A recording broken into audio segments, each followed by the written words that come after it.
Alright guys, hope you're well, hope you're all keeping safe, and hopefully you've all had a good bank holiday weekend. The PTS is currently underway, and I have a video coming soon talking about the progress so far. But before I do, a huge quote-unquote leak came out this weekend which explains what to expect from Seasons 2, 3 and 4. Story details, a new replayable game mode, and more.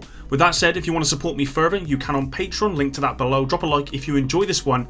Let's get into these details. So before we get into this one, a few formalities are required. Firstly, please take this information with a grain of salt because it's not been confirmed by the devs, but I would say they're never going to acknowledge this if it were true regardless. And it is very detailed, so it's up to you whether you want to believe it or not. Secondly, in case this information is true, this is your spoiler alert warning. If you don't want to know about Seasons 2 and beyond, I'd highly recommend you drop a like below and peace out. With that said, I will start with the new game mode before getting into the story for Seasons 2, 3 and 4, so you may want to stick around for that. Alright, let's begin. So guys, this is the post that came out. As you can see, it was only a day ago, so I think it was Sunday morning this actually came out. It's by definitely... okay. Definitely someone 16. And as you can see, it says future of the season on Manhunt and Division 2 story, and it's all highlighted here. And we won't go over this stuff first. What we're going to do is we're actually going to go over this here, which is about the new game mode. And I think we'll go over this first. So a lot of people generally don't mind about learning about new game modes. What they don't want to learn about is like story and lore, which is why I'll do the game mode first for you guys, so you can stick around for a little bit longer than just 50 seconds in the video essentially. But as you can see here, so there was an edit made and it said mentioned about Underground. This is Chris Mate mentioned about Underground. Thanks to him, this reminds me of a set of interesting audio from Calso I dug up. Now all of this information, guys, has come from the PTS. Audio files, all of that sort of stuff is how people have, or this person specifically has managed to find out what's coming essentially, because all the audio files are in the PTS. So it says here, Calso tells us there's a skyscraper that needs to be secured. We need to get in there and we need to secure it floor by floor. There's several safe floors in the building. We can leave the building when we're on the top floor. Sorry, we can leave the building when we are on that floor, and Calso will be able to drop us back to that floor whenever we continue. But from one point on, there will be no safe floor for us to save and load.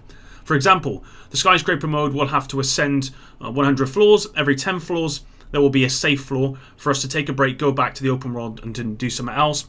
And we can load back up to this floor to continue our journey. If we failed, we could either return from this checkpoint or maybe need to start over. And after like the 80th floor, there will be no checkpoints for us. It's straight to the top. Tell me how you think about this new game mode. There was a guy on the Reddit suggested the exact same thing, from Skyscraper in New York City to safe zones. Maybe they did indeed listen to the community after all, but if this is Underground 2.0 is here, Survival 2.0 won't be far. And as usual, Joker, unique respondents here, and as usual, data mined information, take it with a grain of salt until it's confirmed through official sources. What I've learned about this comment generally is that this almost not guarantees that this is true, but this is a good indication as to it, is my understanding. And what he's referring to is this, actually, from a month ago. It's from Darko Barbros, Austria.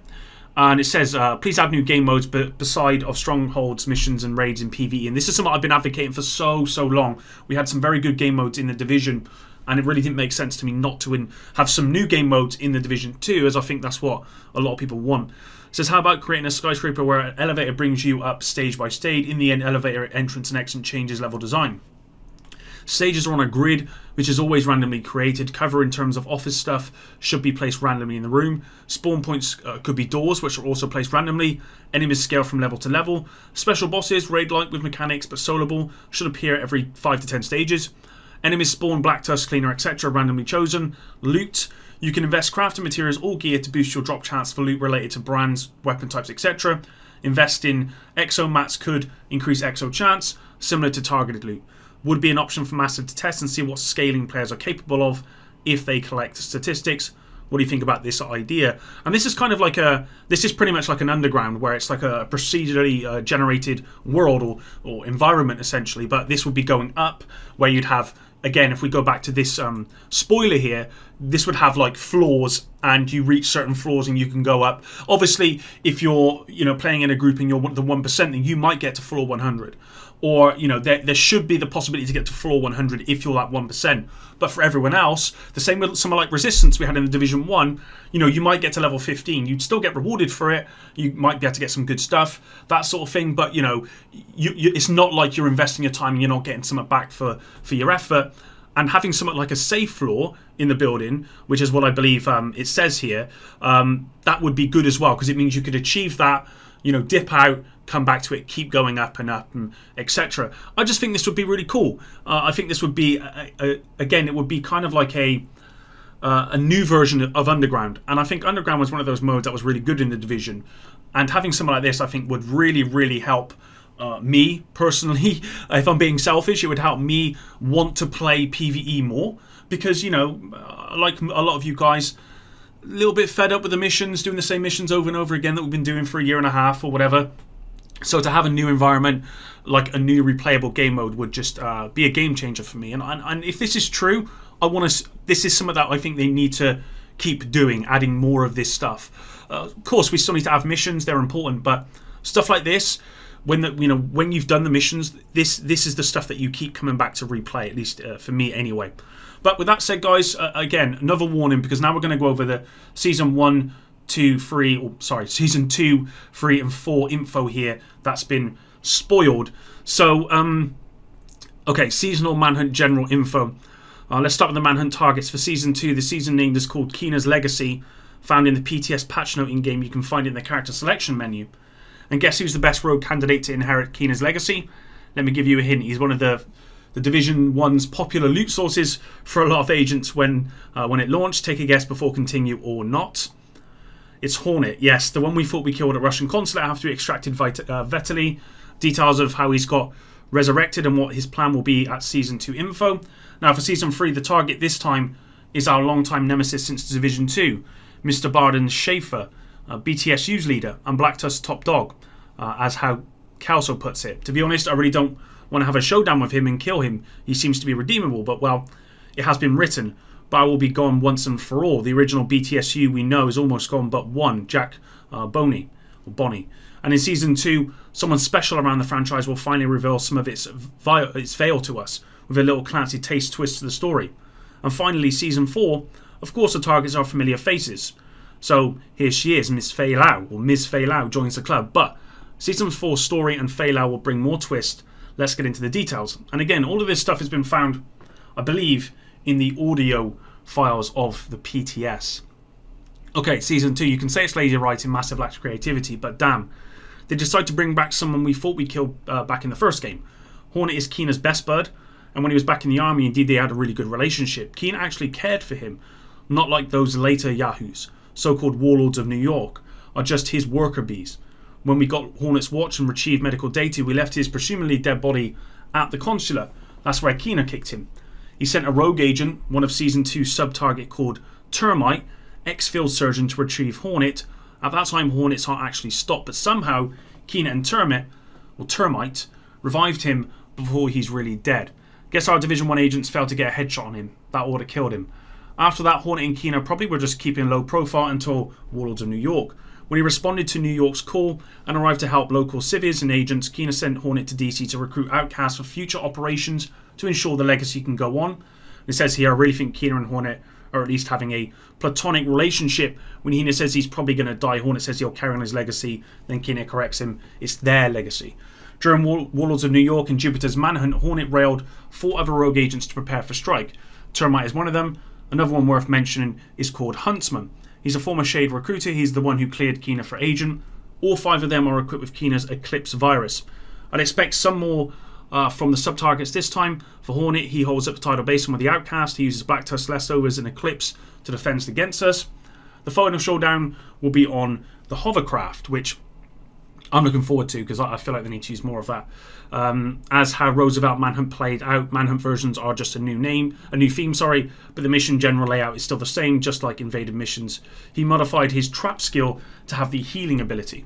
Therefore, he will grant us the repair trap as Season 2 new skill. To be honest, I don't know what the hell this thing can even help us in the slightest, but I guess we'll see. But during the mission itself, it does help us a bit. In some areas, Hornet unleashes his Eclipse virus to stop us in our tracks. Kelso manages to activate a deactivated warhound, probably a grenadier warhound, and load it with a repair trap to sanitize the area so we can proceed. Some people's dream of fighting by warhound's side finally come true.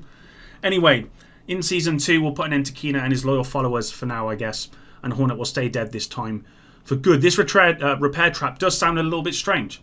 We're going to have to see how that works out. Season 3. Okay, I really like Barden as a character. He's not like the ruthless colleagues. He doesn't want collateral damage during their operations. Overall, he doesn't look as bad as his colleagues. But here we are. Black Tusk got pushed back too hard and began desperate. Barden is on his recruit drive for rogue agents. He doesn't like rogues, but he has to work with them. His actions starting to expose him to the division, and we finally have a lead on him. After eliminating his 4 recruit top agents, he called Fei Lao for a meeting at Coney Island Amusement Park. Fei Lao has a plan, but he wants to know what she is up to. Now the story gets interesting and a familiar face appears at the park. The Hunter is here. Yes, the masked psycho killer. At first we assume he's here for Barden for an unknown reason, since during one of the sub-targets hunt, this particular Hunter showed up as well. He plays with us and the Rikers at the park. We intercepted couple comms, heard some Rikers get brutally murdered, and Creep laughs. Hunter won't talk at all. In this mission all he does is make sounds. Even when he gets hurt, he'll just grunt. And when we almost reach the end, Barden talks to the Hunter, tells him it's enough game, finish the agent, then Hunter acknowledges the order, then proceed to the Hunter boss fight. Then Barden dispatched 2 new BTS operatives to deal with us, probably 2 named bosses as well. After they got killed by us, Bar finally fights us face to face, and we all know what's the end of this. Bar dies. At least he's got a soldier's death. After eliminating him, we'll receive a new skill. It's called Shrapnel Trap. To my guess, this is the explosive trap we saw in the skill menu. By the way, in PTS, explosive trap is gone, now replaced with a repair trap. Okay, so that's kind of all tying in. Hunter's appearance in the main story does have a role, not just a special guest. More of that will be explained in Season 4. As for Season 3, during the Manhunt mission, it introduces a new character called Natalia Sokolova. She sounds like another Barden's superior other than that unknown Black Tusk CEO. Bar seems to know her very well since they are on the first name basis. Presumably after eliminating the Hunter, Natalia asks him how the Hunter's doing, and Bar says negative on the Hunter. This implies Hunter is not only working with Bar, Hunter may also have a Black Tusk background as well.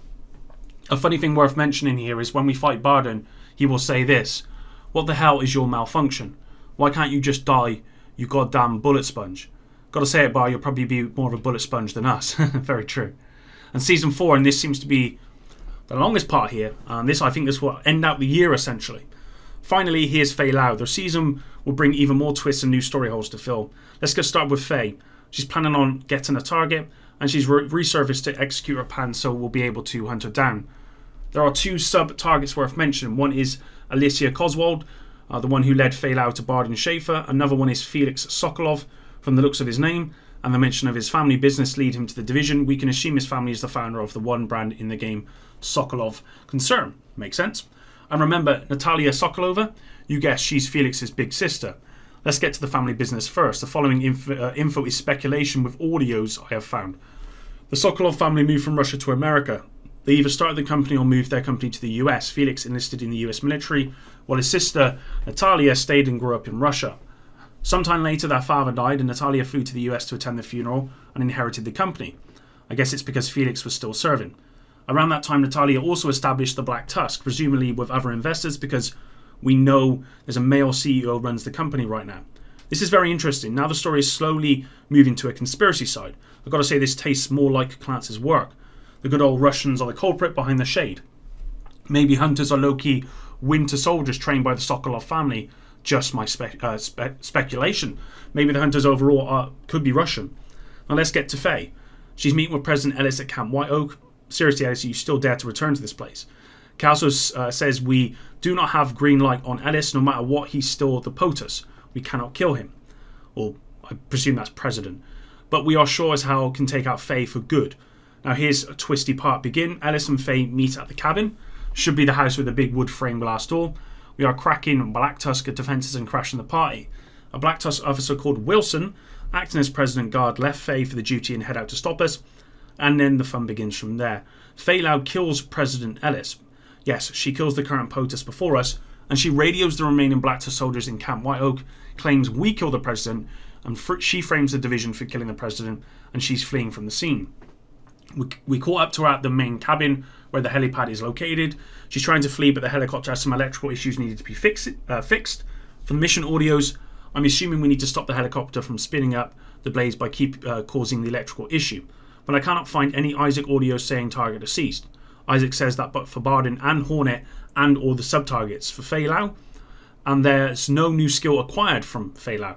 I don't know if this is just they didn't want to make the new skill yet, or Fei Lao somehow successfully flees from us. Anyway, Season 4 indeed takes a different path, and I'm eager to see what Season 5 and so on. And then they just say basically they don't want to see a Division 3. And it says, anyway, these are all I can find inside the PTS files. Let me know if you have any thoughts, and please mark spoiler for your replies that contain spoilers. Thank you. So there you go. I mean, what I will say is that I don't really follow the lore of this game too much, but for any of you guys out there who really follow it, this is a lot of information. My only concern is that all of this stuff is taking place on the missions we already have.